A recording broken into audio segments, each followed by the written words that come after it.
Today, I would like to share a story written by Andrew McChesney, the director of Adventist Mission. He has some great stories to tell, and I would encourage you to visit AdventistMission.org to check them out.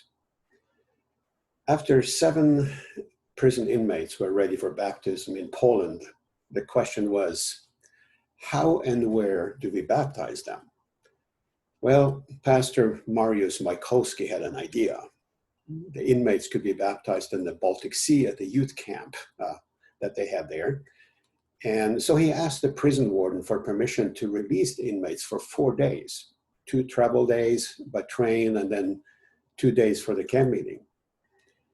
I know that sounds rather impossible here in the United States, but in Poland, inmates who behave well and have completed 2/3 of their sentence are allowed to leave for shorter periods of time.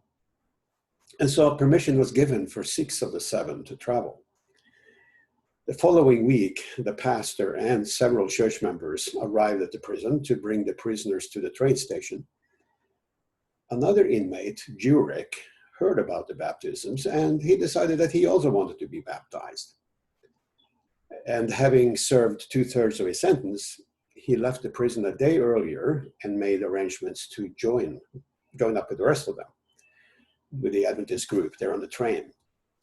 But when the train arrived at the station where Jurek planned to join them, he did not show up.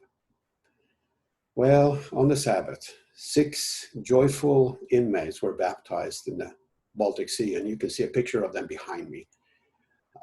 2 days later, to the surprise of the prison guards, all 6 of them returned. Jurek, however, didn't return, and a warrant was issued for his arrest. With the police looking for him, Jurek couldn't get a job, and so he joined up with some criminal friends, and he invited his 17-year-old brother to join them. And one evening, Jurek and his younger brother drank heavily in a city park. And when a nurse passed by on a bicycle, the 2 men robbed her, assaulted her, and strangled her. After a police manhunt, Jurek and his younger brother were jailed. Now, Jurek's story bothered Mariusz for 20 years. Jurek had been so close to baptism. If only he had boarded the train with the others. One day, a female church member approached Mariusz in another town in Poland where he was serving as a pastor. And she wanted to talk to him about a former prisoner who was dating her sister and who needed a place to stay.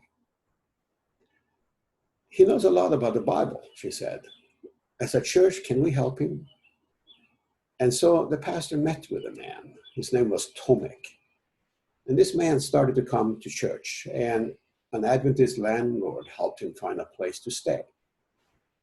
But Tomek displayed the deep anger toward God. He often erupted in rage. He was cursing God during Bible studies in his apartment. You believe in God because you have a good family and because you have a good life, he told the pastor. But I was born into a dysfunctional family. My father and brothers were criminals. My mother was a drunkard. My older brother spat in my soup, and one brother did unspeakable things to me. And so how can I believe that God is good? Mariusz didn't know at first how to respond, but then during one Bible study, he talked about how a single bad decision can ruin a life. And the story of Jurek came to his mind, and he shared it. You see, Tomek, this man was very close to God, Mariusz said. But one wrong decision destroyed not only his own life, but also the life of his younger brother. Tomek turned pale and stared at Mariusz with wild eyes, and the pastor was scared.